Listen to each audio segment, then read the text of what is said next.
Lafayette Mandala Bibi Fahoudie, what's going on? It's your favorite warrior, Black Panther. You know, in the building with some powerful brothers. We have come together to give y'all a little bit of information about the Djembe today, or drum, for people that are not familiar with that term. I got my brother Djhetuy Maat from MBK in the building. What's going on, brother? What's going on, brother? Peace. All right. Got my brother Kofi from the Seshew Medu group. What's going on with you, brother? What's going on, family? What's going on? Alifa Ibe, Agun, Mujube, Iba E. Look at that brother been practicing. Look at this hair. That brother been practicing. Yes, sir. I said, wait a minute. All right, now I got my brother. I am my brother's keeper in the building. What's going on, brother? ETM Hotep, Abu. All right. As always, man, this brother, I gotta shout out this brother because he is just so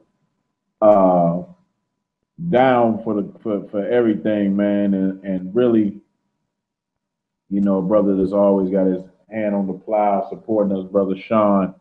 You know, brother Sean P is everywhere, man. He always supporting us, man. Also for the Seshew Medu group, so you know he's in the building in the chat room. So we want to say Hotep, Lafayette to that brother. Today, you know, we want to talk about one of the most crucial instruments in African culture, and that is the djembe, also known as the drum, for those that are not familiar with that term. Throughout whatever you see as far as cultural practices in Africa, you're going to see the djembe. You're going to see the drum. The drum is a communicator. The drum gives us our rhythm. The drum communicates messages to people. The drum is an essential instrument to play a noise in which gives reverence to our ancestors, reminds us of past events, tells stories. I mean, there's so many uses of the djembe that I could just go on and on, you know. And it's a serious practice and a serious profession in Africa. It's one of those things where you have to study for many years to be able to play the djembe publicly. I'll talk to you a little bit more on that later. But there are even deities, orishas, abuzums, pangus, netchers, that are associated specifically with the drum. You know that you can get a drumming deity if that is in your life path to be a great drummer. And it's an honor to be a great drummer. If you are a drummer, most likely you are never going to be broke as a drummer in African traditions, because they always need a drummer for these events. You know, my godfather, Baba Odun Ogunlanu, is an exceptional drummer. And I've seen him play that drum in a way that, you know, it sounds almost like a gunshot when he's hitting that drum. And is echoing through the festival, it's echoing through our village. And people respond to the rhythm, and they do the ancient dances of the orishas or the deities being honored. And it's a vital force within the African culture. You know, it's just one of those things you can't get around. I'm gonna tell you right now, if you go to a African festival, it's advertised as an African festival, and you don't see no drums, you better run out right now. I don't know what's gonna happen to you. You better run out. They ain't doing it right without the djembe. So, we wanted to go over some of the basics of the djembe. And the word djembe comes from the word Djembe fola, which literally means one who plays the djembe or one who plays the drum. Now, you can find the djembe in the Mandi area, primarily through West Africa amongst the Mali, the Mandinka, the Guinea, Burkina Faso, Ivory Coast, Gambia, Senegal, Ghana, Benin, Mauritania. But with the Mandinka, it's specifically amongst the blacksmiths. And anybody that studied African culture knows that the blacksmiths are an interesting study. The blacksmiths are the warriors, usually in the tribe, because they make the weapons. The blacksmiths are usually also associated with the healers. So the blacksmiths being in charge of the djembe in the Mandinka tradition doesn't surprise me, because to make a djembe takes skill and craftsmanship, just like in the blacksmith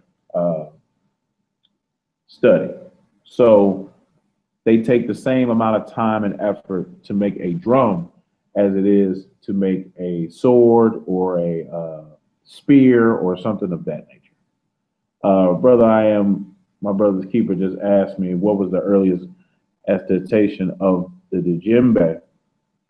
And from what I found in my studies, brother, is rumored to be in Egypt at about 1400 BC. And it's illustrated an influence of evoking resurrection, creation, and natural rhythms in Kemet. The beat of the drum was used to coordinate rhythms of oarsmen on the boats that sailed the Nile.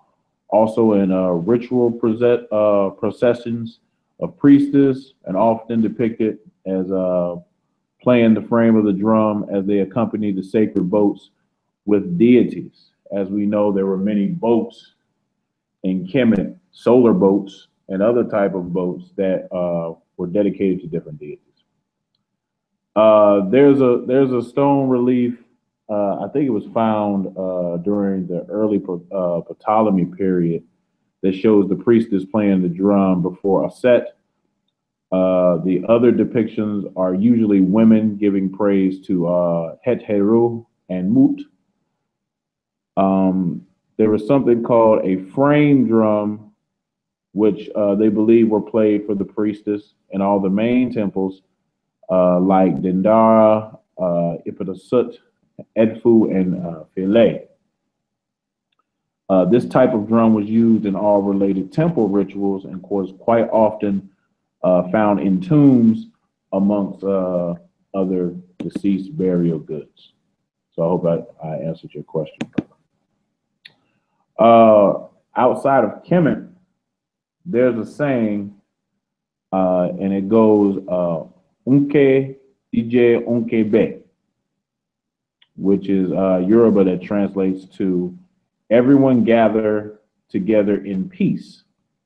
Now, this is related to the drum because they say where there is drumming, there is peace. So the drum not only brings communication, not only brings ritualistic practices, it is also peace, because to the African, music is peaceful. You might hear that old saying, music soothes the savage beast. Well, in Africa, nothing could be more true. The djembe brings joy, laughter, playfulness, and peace to the people. So that's another function of how the djembe operates. Other than that, around 1230 AD in West Africa, prior to 1950, the djembe was believed to be exclusively in West Africa, and that's really in terms of lack of written records. in West Africa. With the Djembe, most of the history is oral, and it goes back, several centuries. So what you'll see a lot in West Africa are barrel-shaped drums. These are associated with military musicians who are highly skilled. So just as you see the militaries of today, Army, Navy, Marines, Air Force, Coast Guard, they all have bands. The Army band, the Air Force band, the Marine band, they all have bands, right? Because sounding into battle is an African tradition. That's something that carried over into the United States military. So even in the military, you had to have skilled drummers to let the enemy know that we coming for you. So drumming was used on the battlefield as well. And it's something that, a lot of people say, well, did drumsticks come from Africa?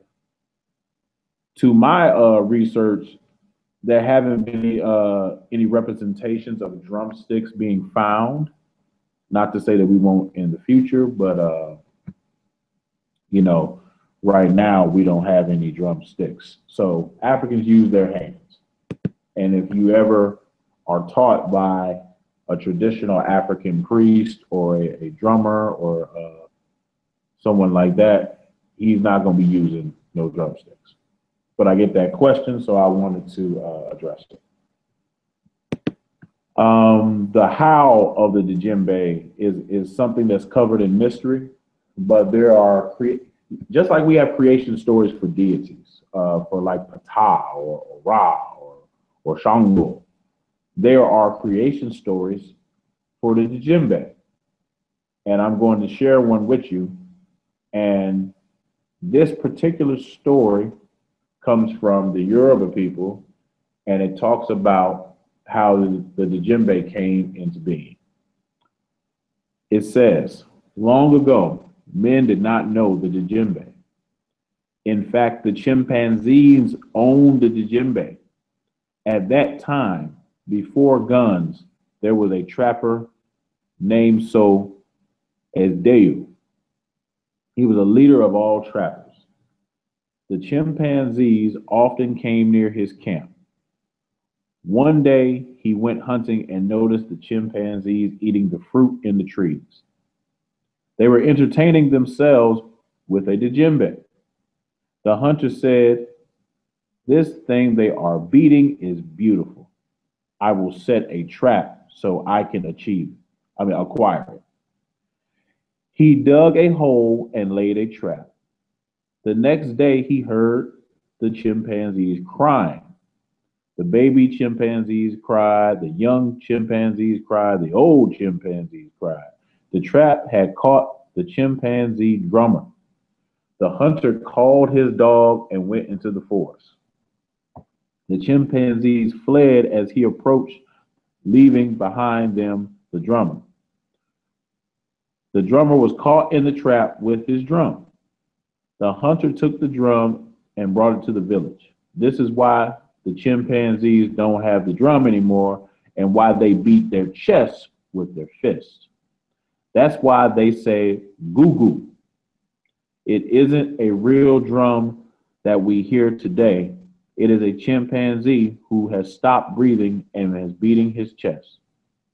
When the hunter arrived at the village, he gave the drum to the chief, who said, "We have heard the voice of this thing for a long time, but no one has seen it until now.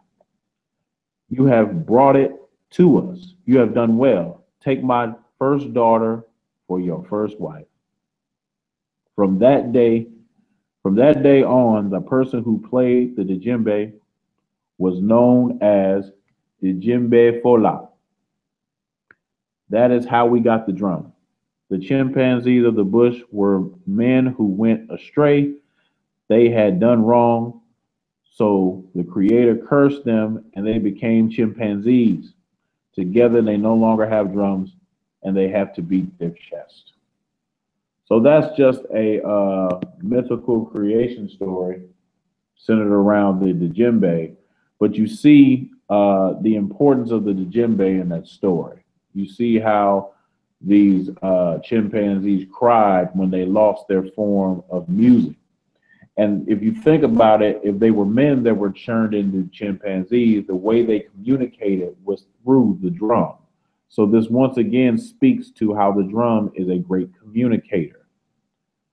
And the drum was so influential that the king gave his daughter to him, you know, just because this drum was so important.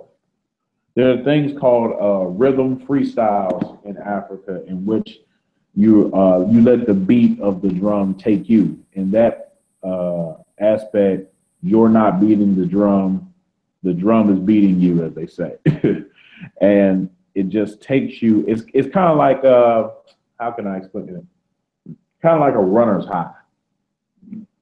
People that run know what I'm talking about. People that run know that, you know, for a while, when you run so much, you get this kind of runner's high that becomes, you know, you just enjoy it so much, it's kind of like you're not even doing it. So people say this happens with the djembe as well. What were you going to say, Brother Kofi? Oh, I was just going to agree with what you said. I hadn't did it in a few months, but I had been running for a few years, shit, well, more than a few years now. 7 miles almost every day. So yeah, I'm just agreeing. Mm-hmm. You said 7 miles, brother? An hour. I can do 7 miles in 1 hour. Yeah, after about 2, I'm gonna have to drop off. I ain't gonna finish that 7. Hey man, these knees would be screaming if I tried to do 7. But like Brother Kofi said, man, it's just like, you know, it takes you. You're not even doing it, and that drum, that rhythm of the drum, or drum rhythms as they call it, is designed to do the same thing. It's like you're not even playing it. It's just an extension of your hand. So going over some materials of the djembe. Djembe has a body or a shell carved of usually hardwood and a drum head made of untreaded raw hide, most commonly made from animals. I've seen goat skins. I've seen in Africa primates or apes or monkeys or chimpanzees or just different animals. Excluding rings, the djembes have an exterior diameter of 38 centimeters, a height of 63 centimeters. The majority have a diameter of 13 to 14 inch range. The weight of the djembe is either 5 to 13 kilograms, which is about 11 to 29 pounds. Yes, I have seen 29-pound drums that are huge, and they give off a booming sound. You know, I guess these drums were used to for long distance communication. It depends on the size of the shell, obviously, and a medium-sized djembe carved from one of the traditional woods, including the skins, rope, and rings, is around 9 kilograms or like 20 pounds. One of the common misconceptions about the djembe is that it is one type of drum, and it only means drum. The djembe, I'm sorry. What I meant to say is that it only means drum. The djembe is a specific type of drum. There are many types of drums in Africa. You got the conga drums, the rada drums. Different drums achieve different things in African tradition. But the djembe is a specific type of drum in which it's designed to do a specific type of rhythm. So if you're a djembe player, you have not just mastered the djembe. You've mastered many types of drums. You've mastered drums for different rituals. That's why in the Akan tradition, they practice for about 40 years before they can play publicly. And the story, and the way the story goes is, you know, a boy is trained from when he was 4 till he was about 44. And very young in his life, they a monkey and a tree are picked. And as the tree and monkey grows, so is he growing into the djembe. And these are the materials that are going to be used to create his djembe. So he becomes one with the growth process of the tree and of the monkey. So, you know, of course, the monkey skin is used for the impact zone of the djembe. But he gives reverence and respect for this monkey, for this tree, and it just goes back to our worship of nature in African tradition. We revere nature, we respect nature, we name our deities after nature.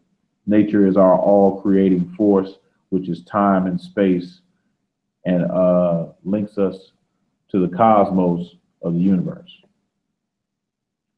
So, oh, go ahead, brother. I was just gonna ask a question. Isn't the drums? Isn't the drums also used for communicating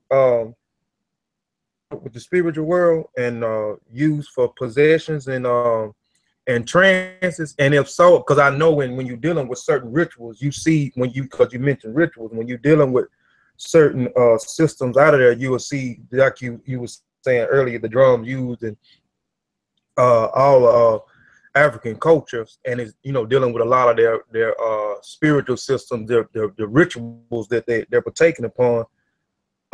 Those guys that are that you talked about, those guys that actually participated, the drummers in the ritual system, or those guys happen to be trained for 40 years before they able to participate in the rituals? Now, every tradition is a slight tad bit different.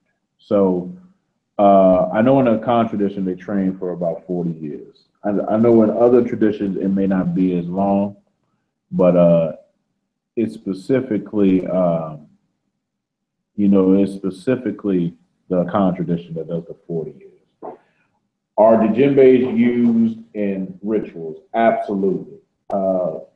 African spiritual systems are in the business of manifesting energies. And there's no better way than to manifest energy than to give energy. And the type of energy that you need to play a drum for a long period of time is a lot of energy. So yes, that energy is used to for the veneration of our ancestors, for the initiations, for the festivals, whether it's bringing out a gungun or a dan or akumalu or whatever festival the tradition calls for. Yes, the drum will be present. There will always be drums present during and after initiation periods.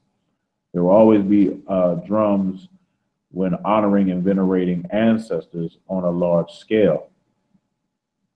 That's just how we express our love for the ones that are no longer here and our admiration for the natural forces of this planet. Brother Iammybrotherskeeper asked, is the monkey sacrificed for the creation of the djembe? Absolutely. This is something that has been a part of our culture for a long time. And I don't want people to think that it is just a Western thing, because I could show you many pictures in Kemet of them doing the exact same thing. And yep, of course, the whatever animal is used is prayed over, thanked for its energy to be used as this communication device for us to practice our culture and communicate with different energies. So, of course, it's a process, and only the trained can do this. But yes, definitely, for the creation of the djembe, whatever animal they choose to use, yes, that is what happens. In Ifa, they call it an egba. Different traditions have different words for sacrifice, but it ultimately means, you know, a sacrifice will happen. Was that your only question? Yeah, that was mine. Well, you took my other question because I was going to ask you to talk about when they sacrifice and when he asked about the monkey, the sacrificing of the animals. You know, did they pray? Did they talk and pray animals before they actually sacrificed the animals? That was going to be my next. But you already read my mind. Absolutely. Whatever with every sacrifice, there's always prayer and there's always offerings, there's always chants, singings, and things of that nature. One thing you'll see, or another question that I get is, why don't you see a lot of women playing the drum? I can give an example of the Mandinka people, which also have a caste of blacksmiths called the New Moon. And they are the players of the Djembe in their tradition. Again, I compared how the craftsmanship of the metalworkers. Metalworking in Africa is what we would call science or magic in our society. You know, it's a sacred science in Africa. So you gotta research how iron smelting transformed Africa. So in iron smelting, they were like technological pioneers. You know, that's just how the blacksmiths were looked at. And you can find them, linked in Nigeria with Ogun and Wudun with Ogu or Du. But these blacksmiths were very meticulous on how they created things. So they entrusted them with the djembe. But they were the primary players of the djembe in their culture. And traditionally, it's a male responsibility. We take on that responsibility and that role in the tradition. Not to say that women can't play the djembe, but traditionally, that is a service or a role left for the males. Now, in saying that, you usually won't see the elderly priest or the griots of the town playing the djembe, because it's said that, it's not really a griot, elderly priest, kingly instrument. It's for the men that are young and full of vigor. We need to get out there and hit that djembe, not our elderly. We let our elderly relax. Sometimes, an elder djembe player don't want to give up his playing days, but you have to appeal to his traditions and say, it's my time now, Baba. You have to let me do as you did. So, that's one of the things in our traditions that we're always mindful of, is honoring our ancestors. And sometimes we have to honor them by taking their place. Sometimes we have to honor our living ancestors by taking their place. So that's one of the things in our tradition that we have to take the mantle from sometimes. I'm looking in the chat room. Brother Matt Tip, what's going on? OG Gorilla Con Man Silverback. I appreciate it, brother. We just try to bring something fresh, something different, something you may not have heard before. We don't want to beat a dead horse. So this is why we try to pick topics that, something abstract, something that will make you think and get you away from the mundane, regular run-of-the-mill stuff that usually comes about. Now, speaking of different types of drums, there's a drum called the Djhetuy, and it literally means in Yoruba, big drum. And, you know, this drum is traditionally, you know, during ceremonies of what's called the Ogbani Society. Now, if anybody is familiar with Ifa culture, the Ogbani Society is like a, how can I describe it? It's kind of like a board of elders, a council of elders, which is a society that is not easily entered. And this drum is of a family of drums in Yoruba tradition. You know, you have the dun, which is a talking drum. So remember, I mentioned communication with the drum. The dun is specifically used for communication. Then you have the bata drum. You have the sakara drum. Each of these families of drums, you know, they do different things. Some of them have motherly connotations. Some of them have fatherly connotations. And, you know, male and female aspects. And they use these drums in different ways. For the Djhetuy, it's always used with an open palm or even sometimes a large stick. Now, earlier I was saying that, you know, we didn't find any evidence of drumsticks in Africa, not as you see them today, but you will see these sticks kind of like the ones that they hit gongs with. You will see these, but it will only be one. It won't be like two drumsticks like you see today. It'll only be one big stick, you know, so that is what you'll see in Africa. And this specific drum signifies royalty. So basically the idea is the larger the drum, the more that it's probably reserved for a king. So an Alafin, an Oba, the Oni, these royalty titles are used, I mean, these big drums are used for royalty titles. So sometimes they'll cover the they'll cover the drum with some animals like the birds or different animals, the feathers of a bird. You just never know. I've even seen the face of different orishas on drums. So it's said to have come from the Oyo Empire, this particular drum. And if you know anything about the Oyo Empire is a place where one of the most famous orishas to ever live was from, and that is Shango. If people don't know any other orisha, they know who Shango is. So Shango being a lover of music, it makes sense that this drum would come from there.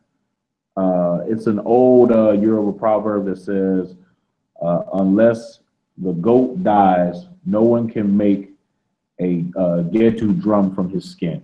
So that goes back to what you were asking earlier, Brother Iammybrotherskeeper, about what's the animal sacrifice. So absolutely, they cannot make the drum out of nothing. They have to use, you know, the animal skin to make the drum, and that's our customs and tradition. That's just what it is. But for this specific drum, it has to be a goat. It can't be any other animal. There's another proverb that says the hide of a pig cannot be used to make a Djhetuy drum. And that is because, you know, it's seen as disrespectful. That animal cannot be used for the drum that has to be played for the king. And it is taboo to steal this drum. And it is said to, how should I put it? Bad juju to steal a Djhetuy drum because it was meant for the king. So it's kind of like stealing from your king. And there are consequences from that.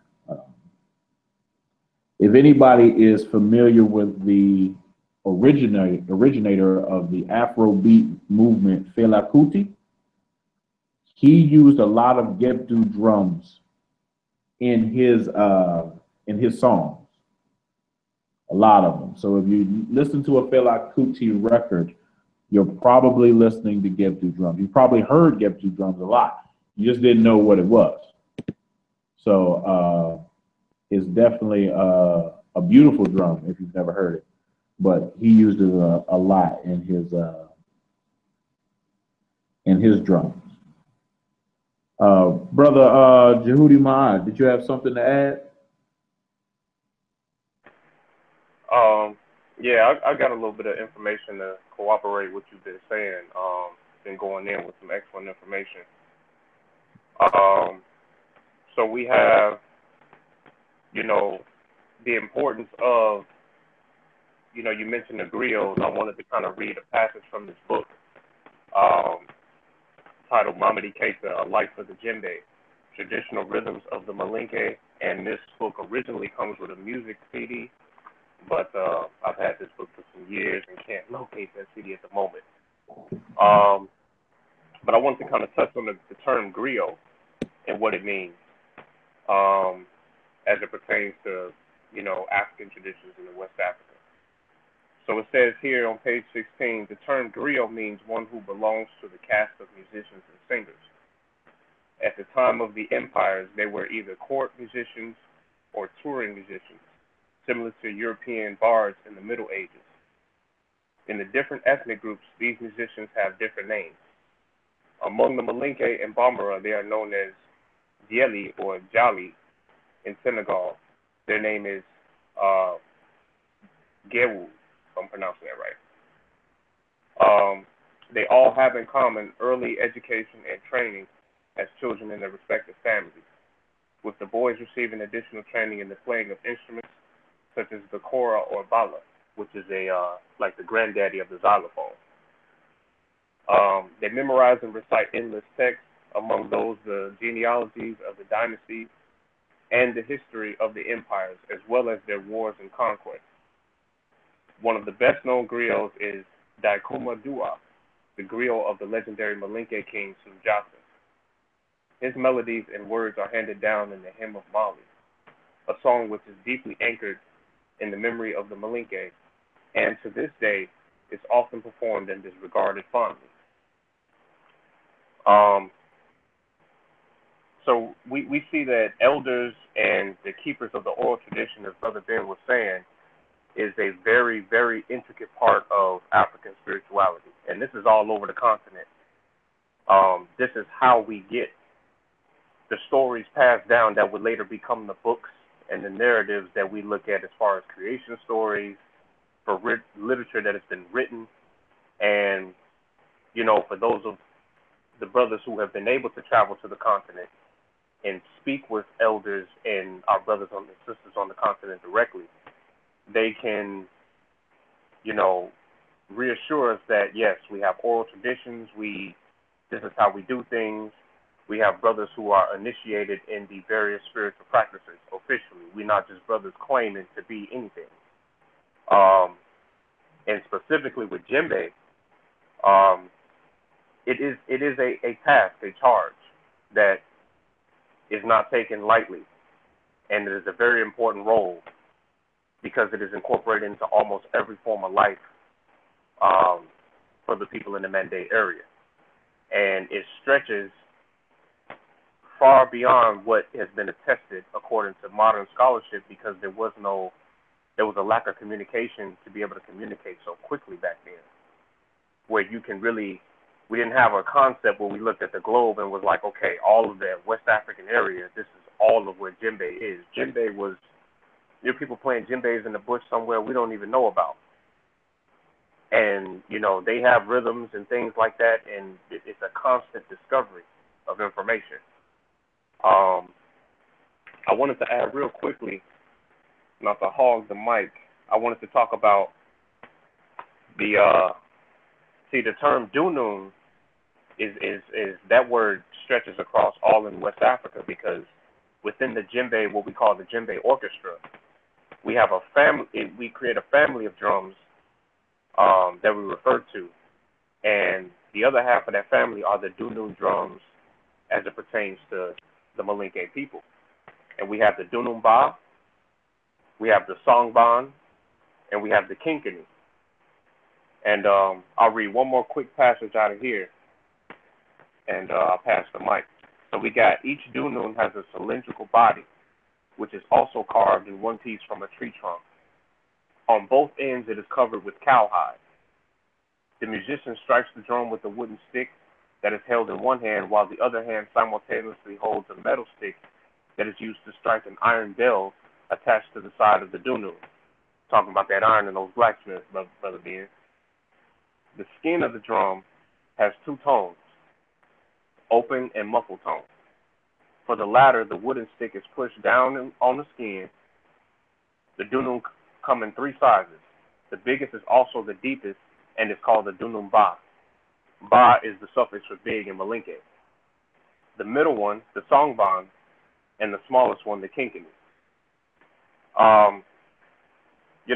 There was a mention about sticks, and with different people, different drums require different techniques. And so djembe, specifically the hand drum, you never want to use sticks on that because you would bust the skin very easily. But dunun is played with the twigs and branches that have been shaved and carved down and kind of smoothed out to make what they would call sticks for them. But as Brother Ben mentioned, there were no type of traditional like drumsticks you can buy from like the Andes music store of today and just go and buy a set of drumsticks like that. And I'm not tuned into the chat, so I don't know if anybody's commenting, but just a little information to add. Anybody else want to add something there? Yeah, brother. Yeah, good information. I was just reminded of a drum from my homeland of Senegal amongst the Sahara people. They had what was called a jungjung drum.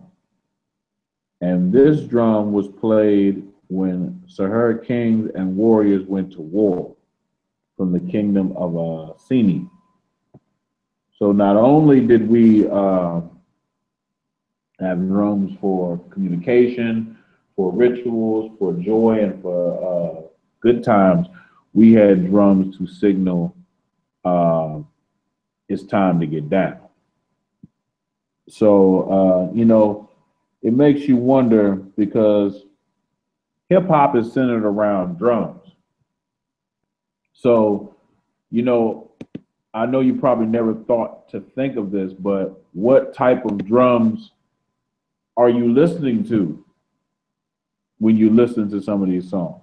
What energy is that invoking? What kind of drums did they use to make the 808 and these other synthetic drum sounds that you hear in music? You may be getting a certain reaction from a drum because there are certain drums that tell us certain things as Africans. So it's something that to think about, it's definitely something to think about. And I just wanted to put it on your brain. The Sahara also have this drum called the Sabar drum. Now, the Sabar drums are used in ceremonies called by the Saltigues. Think of the Saltigues as a Kariheb priest or a Babalao or something of that nature. Usually people get in a circle and they play these drums and they give answers and remedies to things going on that are wrong in the community. So this is another type of drum used for a different purpose, more priestly things that are done with this drum. But you still see that it has a specific purpose in our culture. So it's something that we use for different things. was trying to think of this other type of drum. It escapes me right now. But what I did want to bring up is even our oppressors knew that the djembe and these other types of drums were very powerful because they seen how it affected us. So one of the first rules or one of the first actions on the plantation was to ban any type of drumming. Now, of course, we did not have our traditional drums with us, but we found things to drum. We found things to keep the rhythm. We found things to beat. We found things to play, to honor our ancestors. See, we never submitted fully to the oppression. So we found things to make our ritualistic practices come alive. And not just in the Americas on the plantation, in Cuba, in Trinidad, in all of these other places that we went as Africans, we found things to make it work. Even outside of drums, we found things to make it work. You know, people, anybody that practices African spirituality knows that the coconut is seen as a tool, but that's something that we adopted because we didn't have what we needed where we ended up. So Africans have always been adopting and using certain things to get things done. So the first thing that the slave master saw was how the drums affected us. So cannot drum, outlawed on drumming, right? Well, you know, we're a rebellious people. So slaves that were caught drumming, their hands would be severed.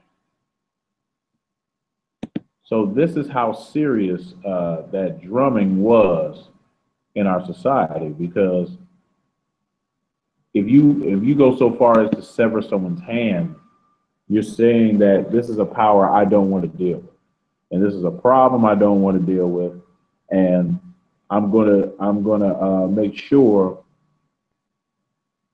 that I don't have to deal with this power of this drumming. Drums were used to signal messages of revolts. You know, they would play different types of materials to signal that, you know, tonight we're going to ride on massa, so to speak. So, you know, it's just one of those things where we used what we had to do what we needed to do. Do you know some of the things that the material that they use when they got over here? Like you mentioned a while ago, we know that just dealing with the Yoruba culture, like you mentioned the coconuts, the akbon, that they use when they got over here. They ended up using the coconut to replace the obi or the inky, which is the palm nuts or the or the cola nut. So they wasn't privy to those things to use for the divination system. So do you know anything that they use, the material they used prior to the drum? Because I know what they used back then, it had to be those, I guess those animals signify a sacred type of thing. So they use those different types of animal skins. And I know that some of the animal skins that y'all name, I know they probably wasn't, they probably didn't have that over here. Basically any hard surface, they would even, you mentioned the coconut, they would even drum the coconut because the coconut makes a hollow hearty sound, sort of like a drum when you hollow it out. So they would even use things of that nature. Anything that they could think of to get that message out, they would use it. And that's why the hands were amputated, because at a certain point, you can't stop people from beating on hard surfaces. At a certain point, you know, it's just not going to happen. So in order to mitigate the problem, they just amputate the hands. And that takes care of the problem. You know, that takes care of the problem forever. But, well, go ahead, brother. Oh, I was going to ask one more question. The doctors, did our doctors or physicians, did they use, because I think I seen that the drums were also used for healing. They was using the drums for healing. There's certain types of vibrations from the drum. There's certain rituals. They were performing a type of surgery or a type of a procedure on a wounded limb. They would have the drums there. Definitely, you will see it around medical practices because it is still something we use as energy, and that energy is something that we direct to our ancestors. And African people are nothing without their ancestors. So even in surgery, a doctor will pray to his ancestors, play drums to his ancestors, so that he can accomplish the mission and task. You know, I mean the task at hand. So that is something that's been with us since the beginning. It just is what we are. But I encourage people to learn how to play an African drum if you can. If anybody is giving lessons in your area, I definitely encourage that. This is something that is just a part of our culture. Whether we're happy, sad, mad, or indifferent, we always have the drum. You know, there are symbols of drums. If you look at the Insibidi symbols, they have a symbol for a drum. You know, a calabash drum, if I'm not mistaken. And you know, it's just something that has stood the test of time with us and has continued to be part of our culture. Even the brothers that's beating on the lunch table at the schools. This is something that's just encoded in our DNA, in our ancestral memory bank, if you will. It's just what's a part of us. We make music with the most menial things, and this is how we express our energy, love, respect, anger, all the emotion you can think of. This is how we express it. This is why the drum is such a powerful entity within the African tradition, and it's something that just cannot be replaced.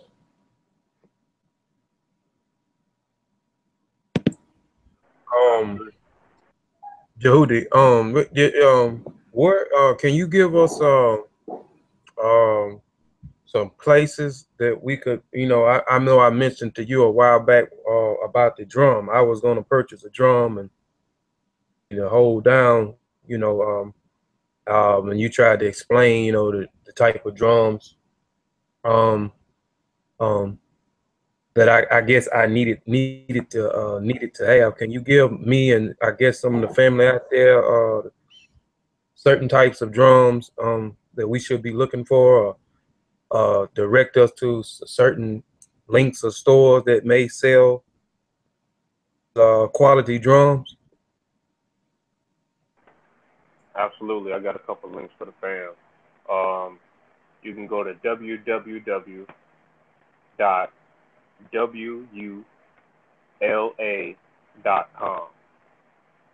That's W-U, like woo, LA.com. And it says Wula. Wula means deep in the forest in the Malinke language. And man, those brothers over there, they fire. They're dealing with master drummer Bimba Bangora, and they got some high quality djembes over there, high quality dununs, as well as a host of other accessories. You can really get yourself a real decent, nice sounding quality drum. Now they are expensive. I'm not gonna lie to you. I'm not gonna try to. We've been lied to enough. They are expensive. But here's the thing. Like anything in life, you will find the reason and excuse to take your money, and you gon', you know, that another fifth of Hennessy bottle that you done got, and whatever else you doing with your time. You could have been unhad you an African drum and been playing it as an African, being displaced in America or displaced anywhere globally that you do not feel welcome, that you are not welcome. It is up to you to take the responsibility to gather your resources. Everything is obtainable. No such thing as something that's too expensive. Drums will start, a good quality drum is going to get you, you're going to be paying $400 for a decent quality djembe. That's what it starts. So, and they can get all the way up to the real customized ones can get up to $1,200 and $1,300. But that's top of the line, custom carved. You will never get another djembe like that duplicated ever again type quality. If that website again, I was trying to pull it up. I put it in the chat, but I think I put the wrong thing in there. I put www.wu.com. WULA, Wula. ULA. Okay, Wula. I'm sorry, you did say that. Mm-hmm. And then I got another one for you. Go to www.drumskulls, like DRUM, and then skulls, SKULLS.com.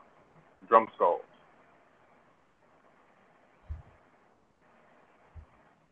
And they've got some. They regularly bring in the top djembe players in the world to come through there and play. Those who may be familiar with the Master Bolokada Konde, you got Drama that comes through there. You got so many that come through there and just kind of give demonstrations if you look them up on YouTube. And they do little demonstrations on basically a djembe Khan. Now, Khan in Malinke, K-A-N, means the sound of. So, as Brother Ben mentioned earlier, a djembe Fola, right, is one who makes the djembe speak.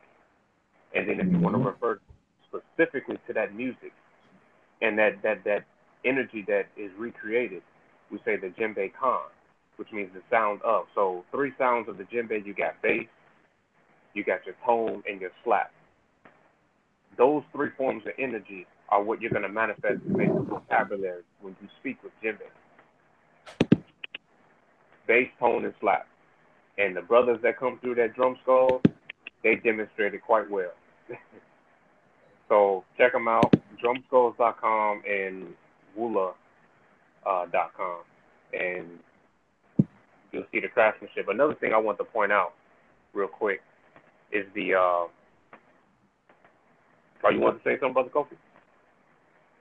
Oh no. I just muted my mic, but I put both of the sites in the chat.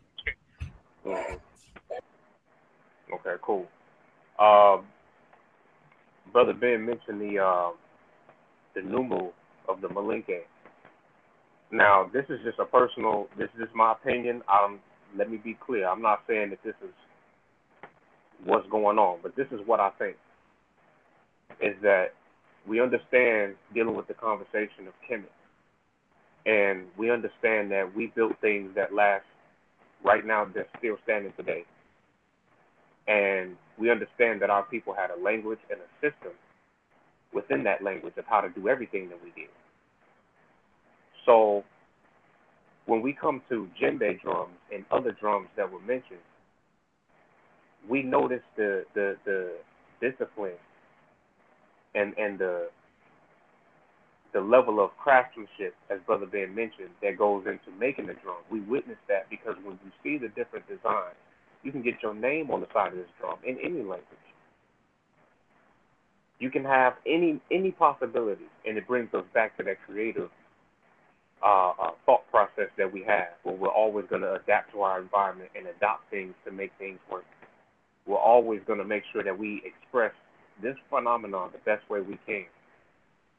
And this drum really teaches you how to come together. because we must be able to listen to one another and that intricate part that we're playing in order to understand where we fit in. Some of these rhythms are so difficult, and I think that the new move were really like the descendants of the scribes that scribed in Kemet, that was charged with the task of making sure that everybody's tune was right, that our monuments were correct, true. You know what I mean? It takes a level of craftsmanship to be able to craft some of these things. You know, you just look at the designs and wow, how were you able? You even see the various engravement methods that's talked about with specifically with scribing.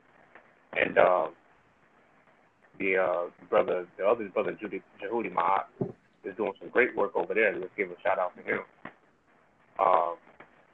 The Djhetuy Maat store. Go over there and check some things out, support the brother. But the different methods of engraving in wood can be demonstrated and seen when you're talking about different shapes of djembe and dunduns that you can get. You can get a family of dunduns with your family portrait in there if you want to. I mean, there's endless possibilities. Mm-hmm. So it's connecting, and I think when we are presented with other aspects of the culture that we may be studying, we come together and we say, hey, you know what? Let's remember that when we talk about even seeing the system within the glyphs and Kemet and the songstress and the people who dealt with entertainment and music and dance, that has always been prevalent. That's been mentioned throughout Africa and the spiritual systems. Music itself is a vital part of our community. Absolutely. We are literally, vibrating and experiencing this phenomenon together. So, but yeah, check those links out, support them, and you know.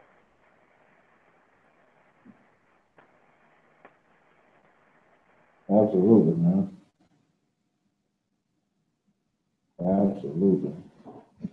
You're 100% correct. Man, I had something else on my mind as far as the drum is concerned. I can't quite think of it right now. I got a question. Go ahead, brother. What are some of the Djhetuy or Orisha that are connected with the different drums? Oh, hell. Especially the Orisha. You ain't going to see an Orisha ceremony without drumming. That's what and you know what, you brought me right back. I've even seen a drumming Seshew, and Seshew presented with the drum to a person. That's how serious it is. You know, every Orisha has a certain song which has drums and you know, different dances to their attributes. So basically, every hero have a theme song. There you go. You got to have a theme song. Okay, I got you. You can get a book, Fundamentals of the Yoruba Religion, Orisha Worship Revised Edition. She has all of the Orisha's songs and stuff in there, where you can get the songs and look at the songs for each Orisha. Absolutely. But you know the only thing about those books I don't like, they don't come with no CD, man, and you don't know the melody. You just basically reading the song, and you're like, okay. I wish I knew the rhythm. Yeah, y'all know me. I turn a word up, then I be turning them up. I wouldn't even try to attempt to sing them because I turn the word. But man, it's a book by what's that dude? I think it's John Mason, and he's got songs for Orisha Select Heads. And man, I was gonna order it until I realized it didn't come with no CD, and I was like, I'm just gonna basically be reading the songs and don't know how the melody go at all. So my suggestion would be to, you know, visit African festivals as often as possible, because when you visit African festivals as often as possible, you'll start to hear, you know, similar songs, and you'll start to pick up the meaning.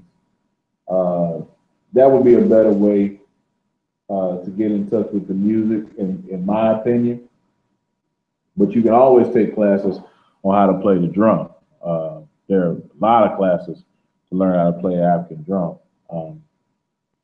But as far as actually hearing the music, getting in tune with the music, knowing what the music means, you got to make it out to the festivals. Because I think that's one of those things in our traditions that just has to be experienced.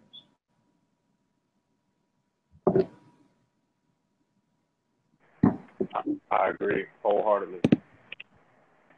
Yeah, some things in our tradition you just have to be experienced. Hey, what's going on, Sister Molly? Sister Molly in the house. Sister Molly went to Kemet with me about 2 years ago. Peace, sister. It's good. Always good seeing you. Yeah, I think we covered a lot. And just to let the family know, we're gonna be doing more of these videos. We just kind of came together. We still searching for, you know, the name of this union, as we say. We don't really even have a name. You know, we all belong to other groups, but you know, we just thought we'd be best suited together to make a you know, a type of show that focuses on you know, West Africa and the customs and tradition of West Africa. We have a show on the Yoruba people, the Ifa tradition coming up, and I just want to give a disclaimer before we do this show. We are not teaching Ifa. None of us are qualified to teach Ifa, but what we want to do is give you the basics, so hopefully you become interested in Ifa or the Yoruba customs, and you seek that initiation or seek that that knowledge yourself. We can only give you the basics. Although I am a Gungun priest in the Ifa tradition, there's only certain things that I can go over with people, because African traditions have their secrets as well, which I have sworn to keep. But I want to give you enough information. Me, Brother Kofi, Brother Djhetuy, Brother Iammybrotherskeeper, want to give you enough information so hopefully it sparks your brain to come out and research your ancestors. Brother Iammybrotherskeeper has a presentation coming up on migration patterns. Did I get that right, brother? Yes, sir.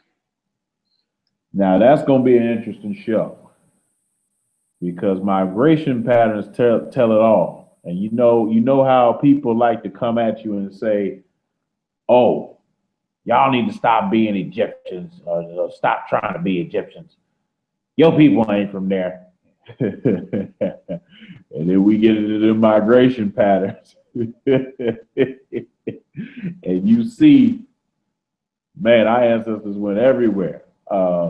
Just to give an example, my wife, we traced her DNA back to a single country in Cameroon, and I believe they're called the Sonike people. No, sorry, the Bamileke people. And in their oral tradition, they are said to have migrated from Kemet. Now, I didn't put that in there. They put that in there. You know, so it's just one of those things where you just don't know until you really research. Migration patterns is an excellent topic. I think people are going to learn a lot from that.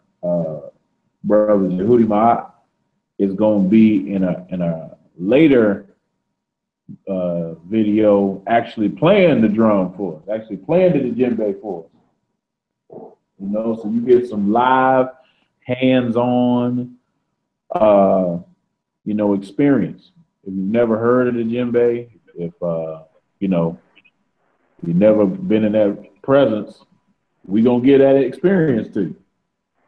You know, Absolutely. so we got our brothers on this panel with a multitude of skills, and we want to use our combined accumulated knowledge to bring it to the public.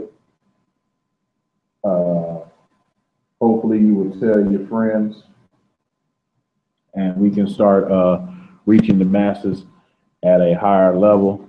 I'm going to put my website in the chat room, so you can go to my website where I have the rest of my videos. You can go and you know, see all my articles, my videos, my pictures, everything like that. It's BlakPantherSir.com. I just put it in the chat room. Brothers, y'all got anything y'all want to put out there, advertise, anything like that?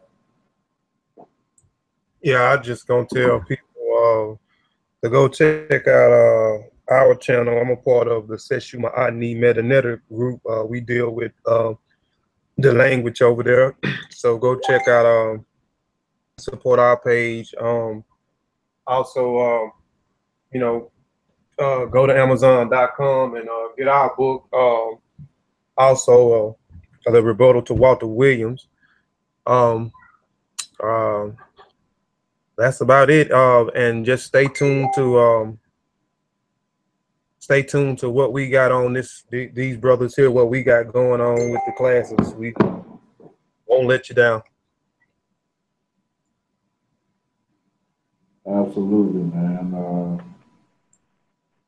Man, I really enjoy the brothers and appreciate the brother of the Seshew Metanetra group, because as y'all know, it's a lot of foolery out there about Kemet.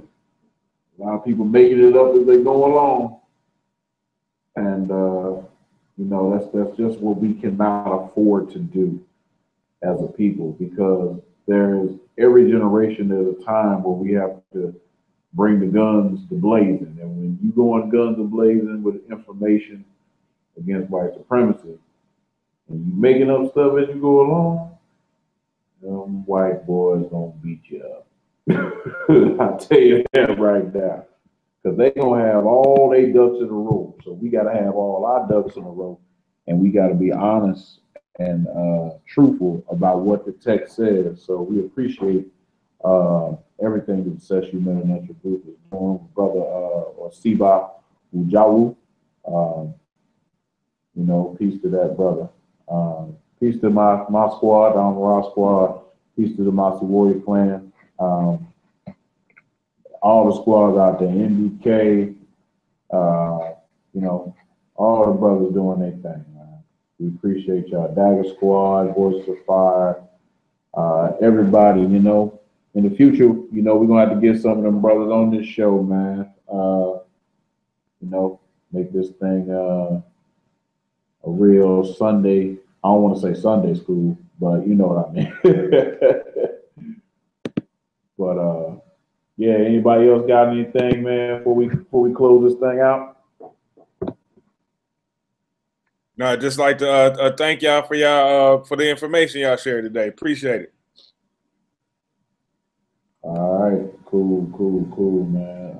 Thank y'all for coming through. For sure, man. Hey, I got one thing to say.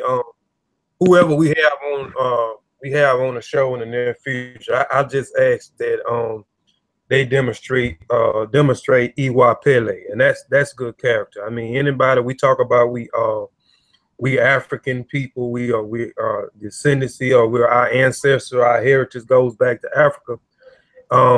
And when you look at those systems deal with Iwa Pele. They deal with good character, no matter what spiritual system you tap into in Africa, their spiritual system is always based around good character. So for those that's going to participate in the show with us, we just ask that you exhibit good character when you come. Absolutely. And I'm glad you said that because I'm actually writing an article called Character, the Vital Force in African Traditions. So thank you for that segue.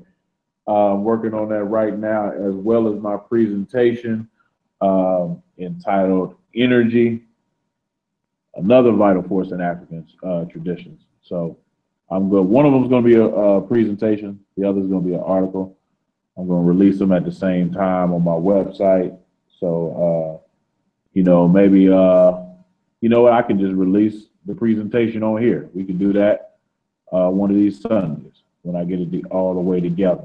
But, yeah, man, you can't come on here. Matter of fact, we ain't going to pick nobody that would come on here fussing and cussing. How about that? We ain't going to pick nobody to go come up on here and disrespect us, because I ain't got no problem kicking you off the show. We ain't got time for that, man. We trying to live as righteous, respectful Africans living our traditions. We don't have time for the foolery. So you hit us up and we don't respond, you ain't getting on. It's just what it is. So yeah. That's right. Hey man, I'm sorry, man. I'm sorry. We won't get no invites on y'all show, so the feeling is mutual. So yeah, man, we're gonna go ahead and close it out, man. Lafia, Amandala, Habibi Fahudie. You know, we're gonna be bringing this to you on Sundays, man. So appreciate y'all all coming in and watching, and we'll holler at you next time. Black African Power.